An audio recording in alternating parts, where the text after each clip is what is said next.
Now we have to keep in mind the database. The database is a collection of tables, and tables will have entities, data records, and entities are related to each other through ER diagrams.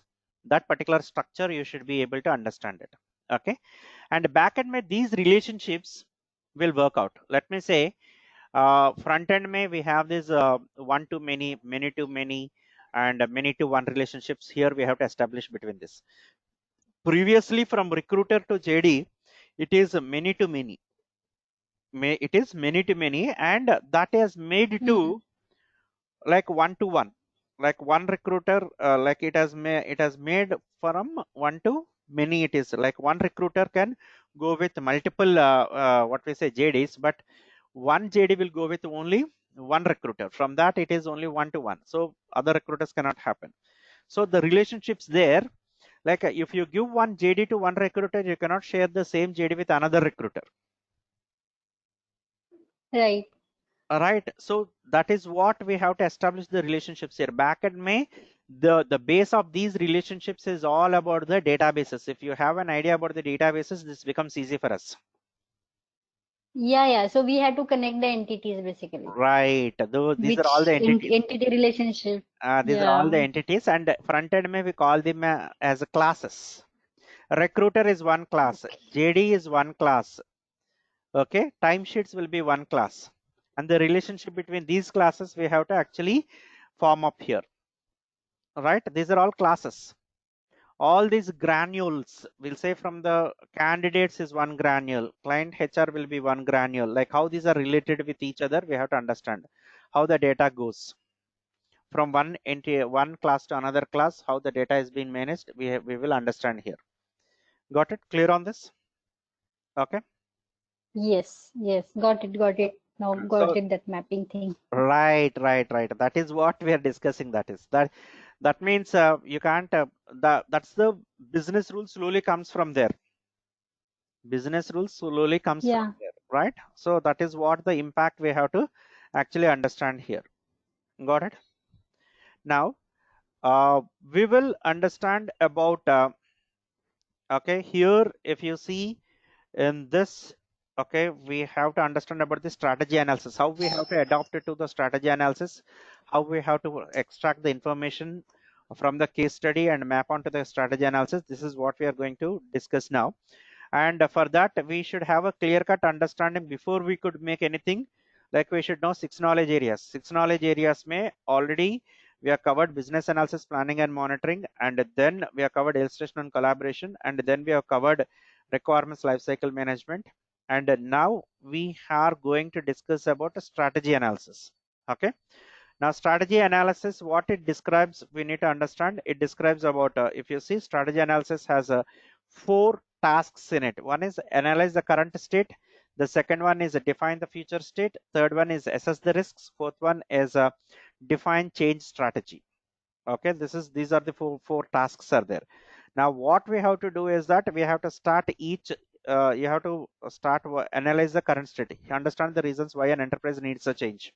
We have to write a statement for it. We know why this analyze the current state and understand what would be directly or indirectly affected by the change.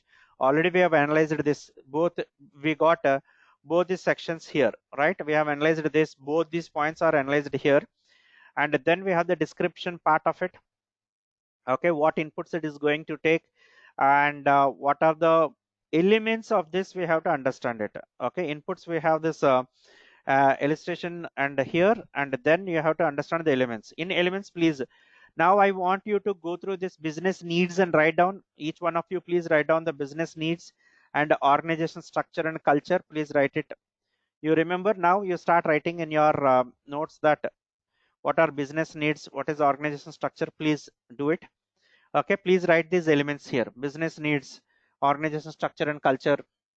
Okay, if you can go through it and please start writing it. Organization structure and culture, capabilities and process. We have 8 factors here. Please go through these 8 factors and start writing it. I'll give you after 5 minutes we'll discuss about what did you write and how to take things forward. We'll discuss after 5 minutes. Okay.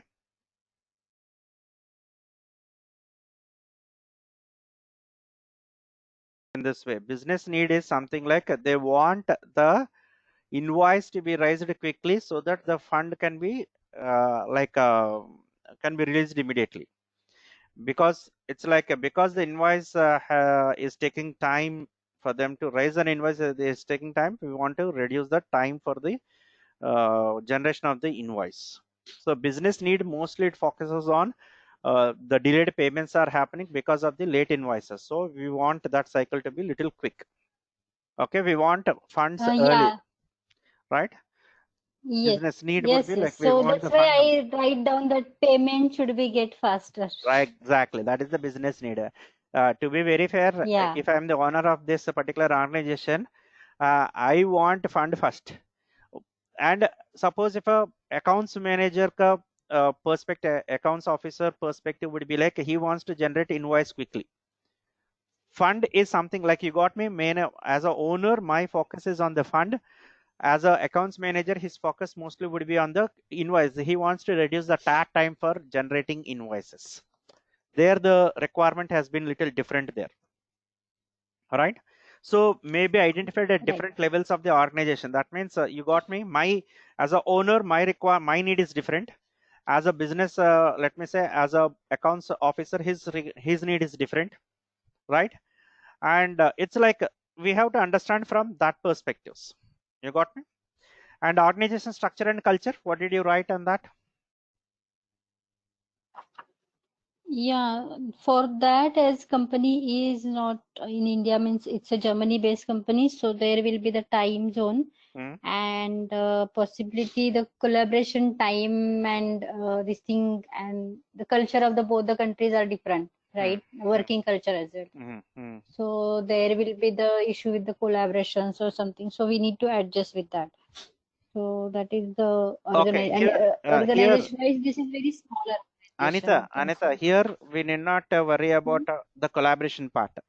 Here we are just analyzing what Okay. they are. We are analyzing what they are. We are not focusing on how we are going to collaborate. We are just understanding Okay. what they are. So you need not worry how we are going to connect with them.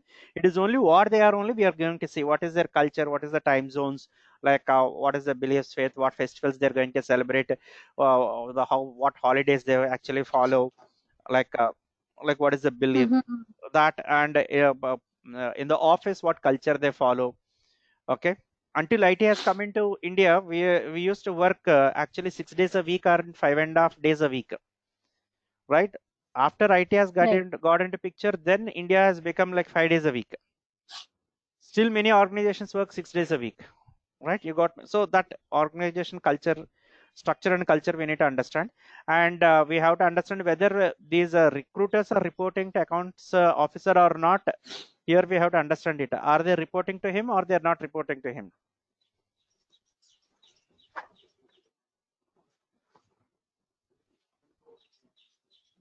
Okay, next, what did we write on the cap? Uh, Yeah, yes, say some. yeah, Madhulika. I wanted to ask if business need can be only one, like how you mentioned it earlier, it can be an opportunity or a problem that organization faces. So, is it important that the need has to be specific to the point, like one, or it can be a point wise, or like It can six be to seven point points wise. like that? It can be point wise. You can Yeah, okay, write like maximum business need would be like a little limited. Like let me say hardly, okay, like you can count on them. Business needs you can count on them okay. like 1, 2, 3, like 10. I mentioned. Mm, Yeah, I mentioned recruiter submission of hours also. It helps in maintaining the accuracy of information of the recruiters mm. working on the JDs for the number of hours. So is that also a business Yes, need? Can yes, it be yes. counted as one? Yes, Okay. because that is what I'm trying to tell here. But you cannot write Mm. elaboratively each and every minute detail as a need there, because business need Okay. at different levels you can write these needs. Okay. Okay, Okay. what you have written is at a recruiter level you have written it, because here we can write needs at each level of the organization, right? It Okay. that way we can Yeah. come up with. Got it? Okay. Yeah. Fine. Okay. Now did you contribute on this capabilities and processes? No. So just think about it, and even Anita, you can give it a thought.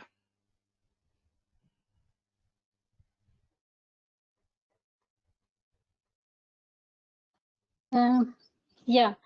So for the capabilities, what I thought that whatever the application or the solution we are going to proposing is that Don't look means into they that. This is the are current they state. It is the current state. Now you're talking okay. about only Pathvista as it is, how it is working. Don't compare to be.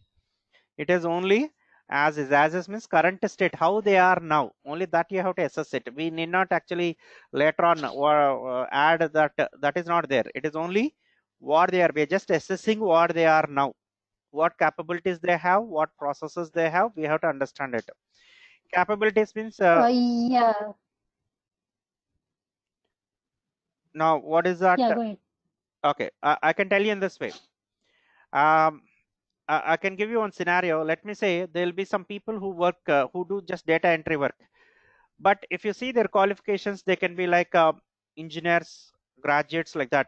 That means they can do beyond that work what is given. They can even analyze few things.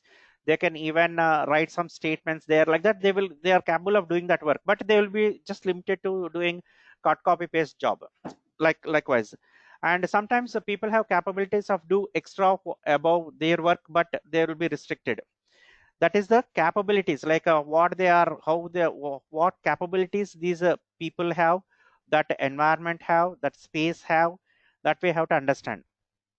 Okay, now it all depends on how much they can actually stretch themselves, or what they can do.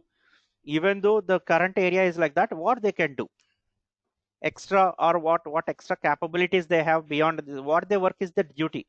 Along with that, what is the capability they have, we have to understand it.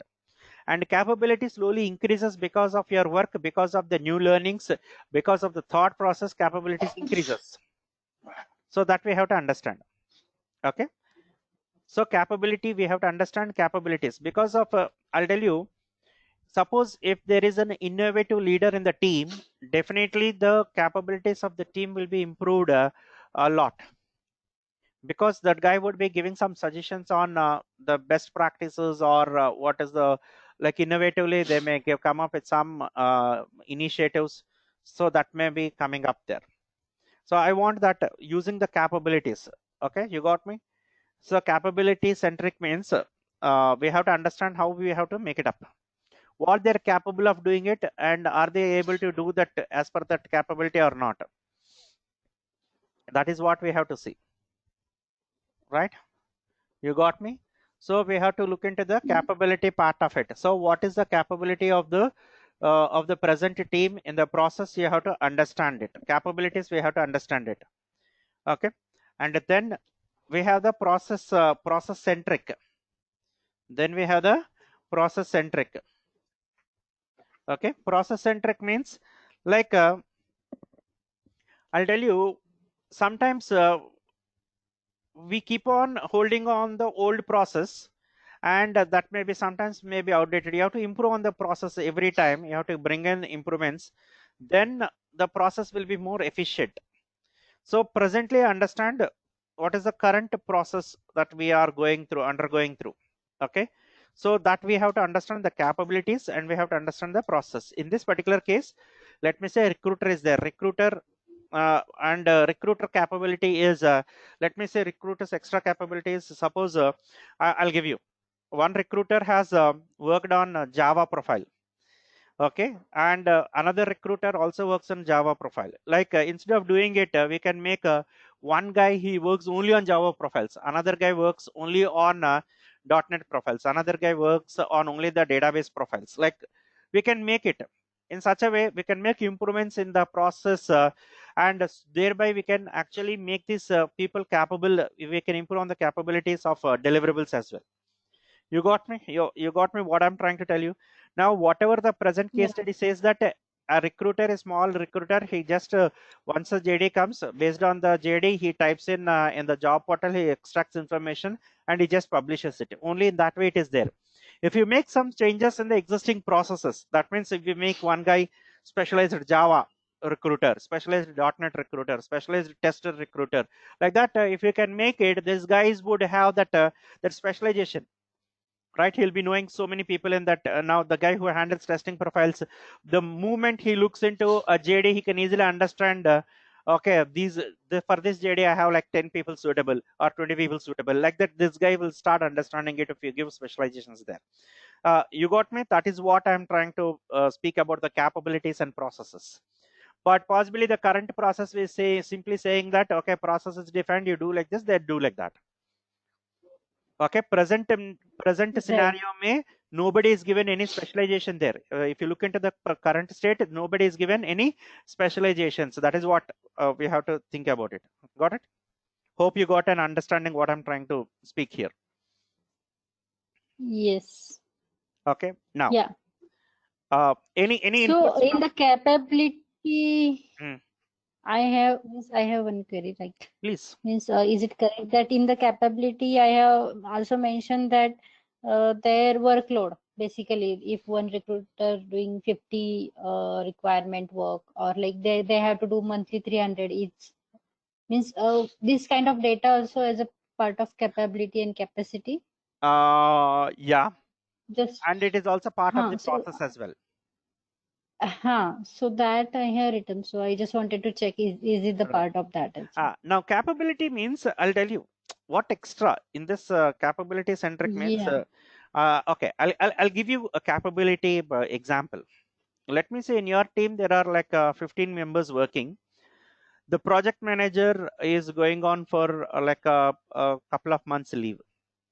Then he will nominate one of the team members to actually look into the responsibilities of managing the team. Now here, just understand, this guy will do his normal role and also he will do that role of a project manager. His capability is more. You got me? Now, project manager will not nominate everyone. Okay, first day you manage, second day you manage, third day you manage. He will not say that in that way. He'll not go in a round robin like 14 days. No, each one of you will do it for two days. Will he nominate in that way? No. No. Generally, it is no, right? So what we try to do will not that means before he could nominate some person in his place, he would have identified some capabilities of that particular person. That's why he could nominate that particular person, right? You got me? You're getting me? Yeah. In a similar way, capabilities would be there. For example, let me take your laptop or desktop, your system. Whatever you are using is not, you're not using it to the fullest capability of that system. You are just using it what is your requirement, right? Let me say you got like a let me say 1 TB hard disk you have, and you have like a 120 GB RAM. Let me say you have it. Then we don't are you using 1 TB drive completely, and are you using a 520 GB RAM exactly like that? We don't use it. We use it from our side only, right? You got me? So what is the bandwidth which is left out? What is the bandwidth which is left out as well? If you can identify it, what they are doing and what they are capable of doing, you need to understand it. That is what here we have to understand. Got me? What I'm trying to tell you? Right? Yeah. Yes. Right. We have extra skills. Now let me give you one more example so that you can get it. At our workplace, they conduct some cultural events, some programs they conduct. At that time, new talent comes out. Right? People will be organizing that event, and you'll realize, oh, this guy has these skills as well. Right? Somebody will be singing, somebody will be dancing, somebody will come with the rangoli, and somebody will be organizing the event. So we could see their new skills there. You got me, no? And after the event, let me say one guy hosted that particular program. After the event, by default, he becomes an, let me say, he's the presenter of all the next meetings, everything. You got me? Capabilities. So that's where we have to actually look into. Okay. So that we have to realize it there. And the technology and infrastructure, it is straightforward. What is that they're using? LAN, WAN, and using LAN, right? Right, and what is the computers which are using configuration of the systems? and the networking Correct. capabilities that we'll be looking here in the technology and infrastructure, right? And coming to Yeah, the policies, that is now, true. got it. Technical, we can't actually be innovative in that. Only thing we should understand what they're using it. It is just like an audit, what you're using. You just note it down. Okay. And similarly, Yeah, you will be understanding about the policies and the business, the policies. Now, policies you have to understand in a clear-cut way, like what is our company policies, and what is the governance policies which we have. Like in this particular area, any governance is there, then what is the governance policies we have? We have to understand it. Fine, got it? Okay. yeah. So these things we have to write down here. And business architecture. Okay. Business architecture means it is something like, I'll tell you, if you don't understand the current business architecture, future business architecture, you cannot define it. Right? It is something like, because the Right. future architecture you will be building on the based on the current architecture. Right? Yeah, hope you are getting it. I can tell you a different example in case if you have a little difficulty in understanding. Yeah, you got it. You got it, no? You got this? How architecture Yeah. means, like what are the like point of data access? Where are the points of data access? Where are the point of implementations? And what are the points of seeing the efficiencies? Like you will have this architecture, you will find all these points here. Okay. So you have to understand Yeah. the business architecture point of view. Then we have this internal assets, like what they are actually using. Assets means it can be human assets as well, like human resources and all that stuff you'll be looking it into there. And external influencers for this current trend, we have to understand it. Okay. So in the current state, what are the external influences that is coming in the picture? You have to look into that. The other things like the competitors, customers, suppliers, political and regulatory environments, technology, micro. Like a simple example, I can tell you. Present day, if you are accepting payments to your company, you should be in a position to accept payments from like net banking or through card or sometimes through wallets as well. You can't actually deny that we don't accept payments through net banking or through like that. You can't come up with that. Now, this is an influencing factor. Let me say the other person is willing to pay through his card only. Then you say, no, I want from bank account transfer only. Then that guy will not do it. So it's like we need to understand it because they're influencers. In such cases, we will try to actually come up with a payment card payment gateway we will take. To accept payment from this particular guy, we will be doing that particular activity. That is, that new feature will be added. That functionality will be added to it. So we have to understand what are the prospective areas, how these, what we say, these influencers are impacting us. We have to understand it. Fine, got it? Now, then the next one, what we are trying to see is, okay, you have to define the future state. If while defining the future state, you have to see this, okay, same thing, business goals and objectives, where you have to reach. What is the business goals and objectives? Previously, we have written need. Now we have to write goal. Please understand the difference between need and goal. Okay. Business need is something Yeah. like we want to reduce, I want the fund quickly. Now goal is I want to get it within 1 day time, 2 day time, like the 2 days time. I want to get that fund once I raise, like I have to release that, what we say, invoices. I have to prepare invoices within a day. Like that, goals and objectives, you will properly document it. You will get it with that. Okay, what you want to achieve, you will be writing it. Need is what we are lagging is the need, and what you want to achieve will be the goal. Right, got it? Any questions here? So similarly, the same we have to do here, like we have to write down organization structure. After this, what will be the changes? How will be the capabilities and process will change? and technology infrastructure will change, policies will change, business architecture will change, internal assets how they're going to change. And here the extra is we are going to identify the assumptions. In the future state, we are going to identify the assumptions. Okay, we are going to identify what you are assuming in the future state, what we are assuming. Now sometimes I'll tell you, I'll give you a classical example. Let me say we assume that these recruiters have complete knowledge on the process of recruitment, and you're given this application, you're designing it. In the process of you making this particular application, all of a sudden all these recruiters, they have been fired, or they went to a different company, and new recruiters came into picture, and these recruiters do not know exactly the process. Maybe sometimes it may happen. Then our assumptions will go wrong. That means we have to identify what assumptions we are going to understand, and what is the value it is going to give, this particular application is going to give us, what is the value. Okay, so here when you are considering the value, you have to understand, if you do not change, what we are going to do, what we are presently doing. If you make a change, what we are doing. Sometimes if you make a change, if you go low, then there is no point of doing it. So we have to understand that.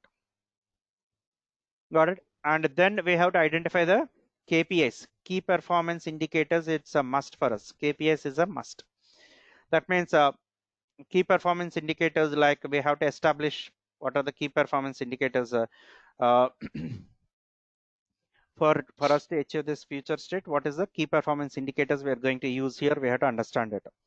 Now, key performance indicators, can anyone contribute here?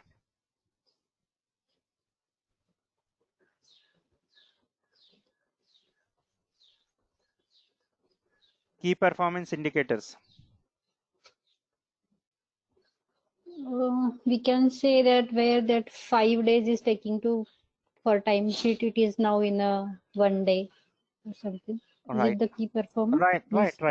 KPI is one KPI. You can write it as generate invoice time. That is a key. One of the key performance indicator is a generation invoice generation time. That is one indicator. Previously it is 5 days. It will be like a 1 day or half day or 1 minute, like that. Okay, and another thing is like generating timesheets, like entering of timesheets or generating timesheets. Likewise, we can come up with the key performance indicators, like how many recruitments we have done, how many like appreciations we got it, key performance, how many appreciations we got it, how many job descriptions we are handling it. Okay, job descriptions, number of job descriptions is a key performance indicator, number of clients is a key performance indicator, number of closings we are doing it is a key performance indicator. All this will come into key performance indicators. Hope you are getting me what I'm trying to tell here, right? Yeah. Okay, key performance indicators will be in that mode. Okay, and another important thing is that one of the key performance indicator is the revenue what you are generating as well, right? It all starts with the revenue and the number of closings. Correct. And the number of productive hours we are keeping. All this comes under key performance indicators only. Okay. So key performance indicators are basically at an with respect to the system that is benefiting the organization as a whole. Yes. That is okay. That is how we measure it. That is how we are going to measure it. Okay. Right. Okay. Like it will be a part of your job only, but we are able to measure it. Now let me say key performance indicator can be like this month like how many productive hours you kept in. That is a key performance indicator. Okay, productive hours is different from normal hours, working hours. So they will be, let me say, how many sales did you close this week? Key performance indicator. How much revenue did you generate? Key performance indicator. Or let me say how many classes did you teach? How many appreciations did you get? Right, you got me, no? And also how many escalations are done on you is one of the negative indicator. Now how many complaints you got you got, right? That is negative, on the negative. Positive side will be there, and negative side will also be there. Right? Got it? Okay. So sometimes people will benchmark it, and above the benchmark it is positive, below the benchmark it is negative. I had got one more doubt. You said the number of escalations with respect to the escalation. You mean to say the future state should be able to handle all these things, or is it like the future? These are the Okay, KPIs I'll of tell the you. future I'll tell you. situation? Let me say Okay. downtime. Let me say the application downtime. Yeah. Now the application can work only for 1 hour in a day. The rest of the hours it has to be calm. Then you can't work with that application, right? Your Yes. application should Yes. be working 24/7, or at least your application Okay. should support 12 hours in a day. Right? You got me, Mhm. no? So that is key performance indicator, like downtime, how it is there. Suppose it crashed, with how many minutes you can restore it, how many hours you can restore it.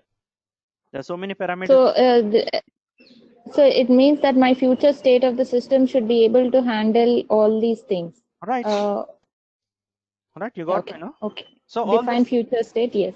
yeah, in the future state, Okay. how you are going to measure it. Correct. You Correct. got me, Correct. no? How we have improved the standard of Yeah. their particular work The life. system. Yeah, system or work Yes. life, that we'll be accessing here. We'll be assessing here. Got it? Okay. Got about key performance indicators, how it will be measured. Okay, how you, first of all, you have to define it in order to measure it. How to define it is that it is all based on the work, what they actually deliver. Based on it, we can make it up. Okay, and key performance indicators are the inputs of appraisals. If you go through an appraisal cycle, they measure in your KPIs only.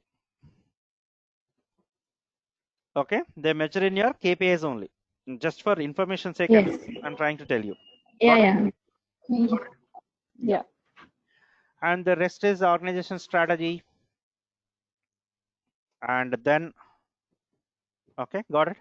So we got this, we understood how it goes up. Okay, now let us go to the risk analysis. So what we are trying to do, where the risk is there. So risks are there with unknowns, constraints, dependencies, assumptions, negative impact to value, and then risk tolerance and recommendations. Like risk, where a risk can happen, we have to understand it. Now, can you tell me where a risk can happen now in the current Pathvista business? The number of hours a recruiter is working on, maybe, it is not correctly maintained. It is not accurate. It is whatever the recruiter submits is considered by the accounts officer. Right. And working on the particular, and if the client has to pay as per the number of the hours, he's losing a lot of amount. Right. So that builds a distrust between the client and our company. And okay, fine. And another thing another risk I can put forth is, let me say there is the first recruiter worked on that requirement, and he put some 4 hours work.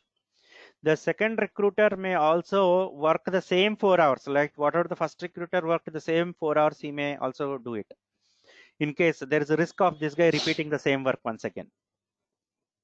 That is 1K. You got me the risk, because that guy would be like, even this guy would be looking into the profiles. Then the KPIs, we have to understand it. If you define the KPIs, that's the very reason in recruitments they don't pay you per your efforts. They pay you for, let me say, if the opening is closed, for that closing only they will pay you. Why they don't pay you is that because of this so many repetitive challenges we'll be getting it, right? And in an hour, if you work on a requirement, they expect you have to pull out minimum 4 resumes or 5 resumes, like that they define on KPI. If you are working on one JD, you have to pull out at least 3 to 4 resumes. Possibly they may define internally that KPI, right? But this guy works on the same, let me say, similar kind of requirements. Let me say they got some 20 Java JDs. Each JD belongs to one different company. then the same 5 guys we will project it to all the 20 companies. Then that is a problem there. You got me? Risks. You have to understand the risks. Got me? Hope you're trying to understand the risk associated with the current process. Okay. Now here we have to understand, we have to minimize the work. We have to minimize the repetitive work. So here there is a lot of risk that repetitive work will be captured here. Sometimes it will be repetitive work. We have to minimize on the repetitive work. That is what we have to focus here. Okay, got it. And okay, Yeah. please. Yeah, any questions here?